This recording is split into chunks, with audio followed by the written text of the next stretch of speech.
ஆமாம்மா. Child obesity is a big problem. அத நம்ம வந்து chubby child is not necessarily a healthy child. நம்ம வந்து எல்லா சப்பி சைல்டு ரொம்ப க்யூட்டா இருக்கு. நம்ம கொஞ்சிட்டு இருக்கலாம். மடியில அழகா இருக்கு, ரவுண்டா இருக்கு, பொம்மை மாரி இருக்கு. நம்ம வச்சு அது ஏதோ பொம்மை மாரி நம்ம அத ட்ரீட் பண்றோம்.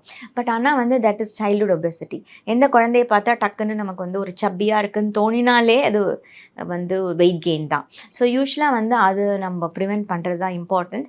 ஏன்னா நம்ம சின்ன வயசுல நம்பர் ஆஃப் ஃபேட் செல்ஸ்ன்னு இருக்கும். அத நம்ம அதிகம் பண்ணி விட்டுட்டோம்னு வச்சுக்கோங்களேன், அதுக்கப்புறம் அந்த குழந்தைக்கு தான் வந்து 18 இயர்ஸ்க்கு அப்புறம் அது ஒரு ஸ்டிக்மாவே ஆயிடும். ஏன்னா, சின்ன வயசுல கொஞ்சிண்டு, அது அழகா இருக்குன்னு நம்பளே அத வளர்த்தி விட்டுட்டு, ஒரு 13, 14 வயசுக்கு அப்புறம், பிசிஓஎஸ் வந்ததுக்கப்புறமோ, இல்ல பீரியட்ஸ் இர்ரெகுலரா வந்ததுக்கப்புறம், "நீ போய் வெயிட்ட நீ போய் குறைச்சிட்டு வா, நீ குண்டா இருக்கிறனால தான் வெயிட் வரமாட்டேங்குது." நம்மளே தான் கொண்டு போய் அதையும் நம்ம வந்து ஒரு ப்ராப்ளமா எடுத்துட்டு வந்து, அதுக்கு ஒரு காம்ப்ளெக்ஸ் மாரி வந்துரும்ல, அந்த குழந்தைக்கு அந்த ஏஜ்ல வரும்போது, "என்ன இது நம்ம இப்படி இருக்கோமே!" அப்படிங்கிறது வரும். ஸோ அதனால